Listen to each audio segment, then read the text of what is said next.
محترم ناظرین و سامعین، حق کی آواز کی جانب سے پیش خدمت آج ہم بات کریں گے دور حاضر کی نامور علمی اور روحانی شخصیت حضرت مولانا مفتی منیر احمد اخوند دامت برکاتہم العالیہ کے اس فتوے کے بارے میں جو اردو ٹائمز نیو یارک میں شائع ہوا۔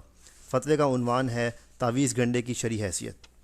محمد سلیم اشرف شکاگو سے سوال کرتے ہیں، جناب محترم مفتی صاحب السلام علیکم، ایک عرصے سے مجھے یہ خلجان ہے کہ آیا تعویذ گنڈا اور جھاڑ پھونک وغیرہ کے بارے میں صحیح اسلامی ہدایت کیا ہے؟ کیونکہ بہت سے لوگ خصوصاً عربی سلفی قسم کے لوگ اس کو کھلم کھلا شرک و بدعت کہہ دیتے ہیں، جبکہ دوسرے بہت سے اہل علم بلکہ صاحب تقوی قسم کے حضرات نہ صرف جائز کہتے ہیں بلکہ خود تعویذ گنڈا وغیرہ کرتے بھی ہیں۔ بہرحال اس سے لوگوں کو فائدہ بھی پہنچتا ہے، لیکن یہ سرد جنگ چلتی رہتی ہے۔ جناب سے عرض ہے کہ اس بارے میں آج کا فتویٰ کے تحت قرآن و حدیث کی روشنی میں جواب دے دیں تاکہ اصل حقیقت پتہ چل جائے۔ اللہ آپ کو بہترین اجر دے، آمین۔ نیز اس کی اجرت و ہدیہ لینا کیسا ہے؟ جواب: قرآن و سنت کی روشنی میں قرآنی آیات، مسنون دعاؤں اور اسماء حسنہ پہ مشتمل دم یا تعویذ بلا شبہ جائز ہیں اور ان پر اجرت مقرر کر کے لینا بالکل حلال ہے۔ یہی وجہ ہے کہ تمام علماء اور فقہا خصوصاً ائمہ اربعہ، امام اعظم امام ابو حنیفہ، امام مالک، امام شافعی اور امام احمد بن حنبل، نیز علامہ ابن تیمیہ سمیت تمام امت کا اجماع و اتفاق ہے کہ ایسے دم اور تعویذ جائز ہیں اور اجرت حلال ہے۔ چنانچہ علامہ ابن حجر عسقلانی شارح صحیح بخاری لکھتے ہیں، ترجمہ: علماء کا اجماع ہے کہ دم اور تعویذ 3 شرطوں کے ساتھ جائز ہیں۔ نمبر 1، قرآنی آیات اور اللہ کے اسماء و صفات سے ماخوذ ہوں۔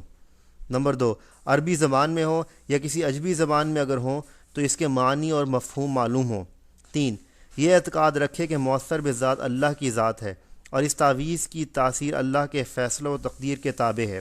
فتح الباری شرح بخاری صفحہ 95، فتاوی کبریٰ از ابن تیمیہ بحوالہ تکملہ فتح الملہم شرح مسلم جلد 4۔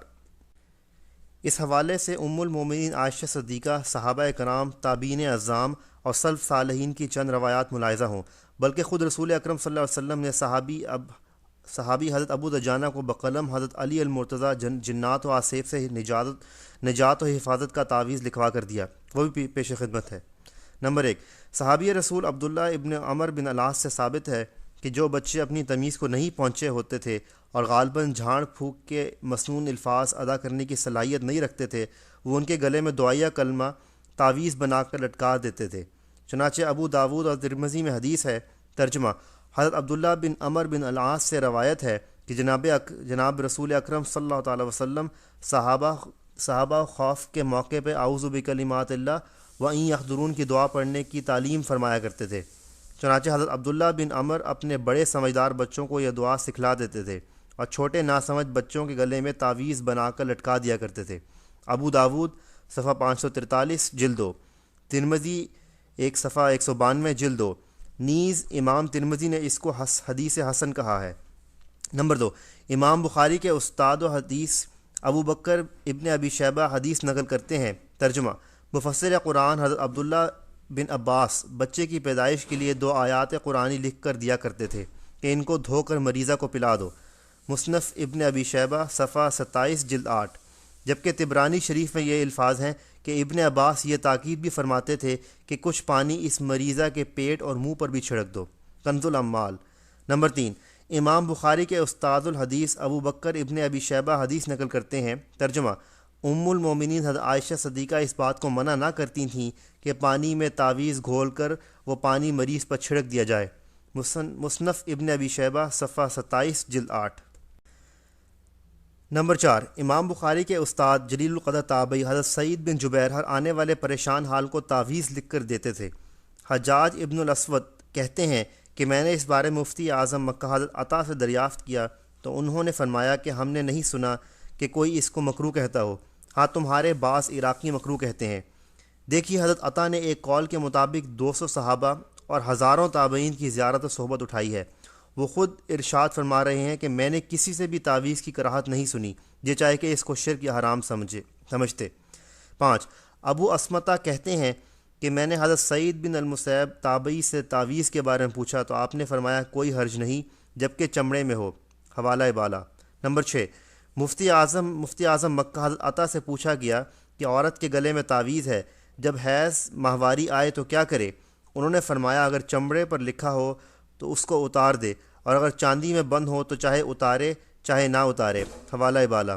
نمبر 7، مدینہ منورہ کے جلیل القدر تابعی اور ابن عمر کے شاگرد خاص امام مجاہد تعویذ لکھ کر لوگوں پر لٹکاتے تھے، یعنی ان کے گلے میں پہناتے تھے۔ حوالہ بالا۔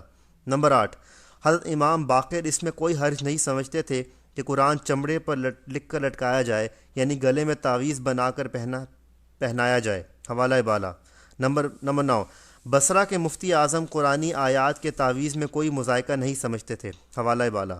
نمبر 10، بصرہ کے محدث اعظم فرماتے ہیں کہ میں نے ابن عمر کے صاحبزادے عبید اللہ بن عبداللہ کے بازو پر گنڈا بندھا ہوا دیکھا۔ حوالہ بالا۔ نمبر 11، حضرت ضحاک کتاب سے لکھ کر تعویذ بنانے میں کوئی حرج نہیں سمجھتے تھے، جبکہ قضائے حاجت اور غسل کے وقت اتار دے۔ مصنف ابن ابی شیبہ صفحہ 27 جلد 8۔ چنانچہ شیخ الاسلام مولانا خلیل احمد سہارنپوری فرماتے ہیں کہ حضرت عبداللہ بن عمر کی حدیث سے یہ ثابت ہوا کہ تعویذ لکھنا جائز ہے اور اس کا گردن میں لٹکانا بھی درست ہے۔ بدل المحجود شرح ابو داود صفحہ 10 جلد 5۔ نیز شیخ عبدالحق محدث دہلوی شرح مشکات میں لکھتے ہیں، تعویذ بازو یا گردن میں ڈالنے کے بارے میں بعض علماء کو اعتراض ہے، مگر حضرت عبداللہ بن عمر العاص کی روایت ہے کہ چھوٹے بچوں کی گردنوں میں تعویذ بنا کر ڈال دیا کرتے تھے، جس سے اس کا جائز ہونا ثابت ہوتا ہے۔ اشمت العلامات صفحہ 572 جلد 3۔ فتاوی عالمگیری میں ہے، تعویذ لٹکانے میں کوئی حرج نہیں، لیکن قضائے حاجت اور ہم بستری کے وقت نکال دے۔ فتاوی عالمگیری صفحہ 358 جلد 5۔ نیز علامہ شامی رد المختار میں لکھتے ہیں، قرآن کے ذریعے حصول شفا کی صورت یہ ہے کہ مریض یا ڈسے ہوئے شخص پر سورہ فاتحہ پڑھی جائے یا لکھ کر گلے میں لٹکائی جائے یا تشت میں لکھ کر اس کا دھون پلایا جائے۔ رسول اکرم صلی اللہ علیہ وسلم سے مروی ہے کہ وہ اپنے آپ کے لیے اللہ سے پناہ چاہتے تھے۔ اب لوگوں کا عمل جواز پر ہے اور اسی کے مطابق آثار